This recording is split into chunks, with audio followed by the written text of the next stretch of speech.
Welcome to Bible, Tales of History and Faith. Beyond the ancient sands and through the veil of time, we uncover the stories that shaped our world and the faith that defines our souls. Let's journey into the Word together. The history of the Passover brought hundreds of thousands of pilgrims to Jerusalem. They came to offer sacrifices and seek God's presence. But as Jesus entered the massive stone courtyards of the temple, he didn't find a house of prayer. Instead, he found a marketplace.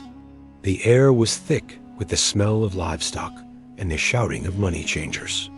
What was meant to be a bridge to faith had become a barrier for the poor and the foreigner.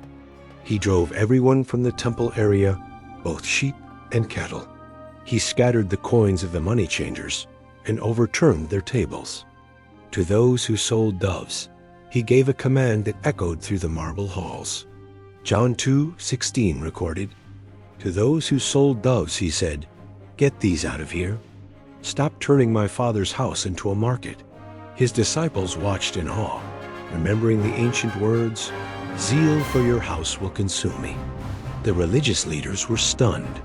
They demanded a sign to prove he had the history and authority to do such things. Jesus gave them an answer they wouldn't understand for years. John 2:19 tells us his response. Jesus answered them, "Destroy this temple, and I will raise it again in 3 days." The leaders mocked him, pointing to the 46 years it took to build the physical temple. He was talking about his own body, the true meeting place between God and man.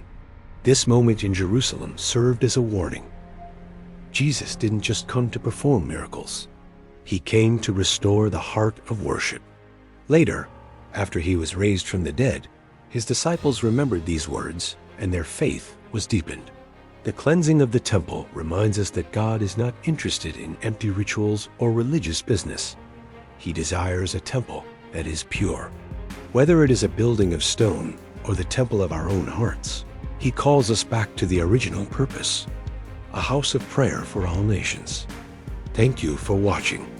If you found this story powerful, please like and subscribe if you enjoy and want to see more Bible stories.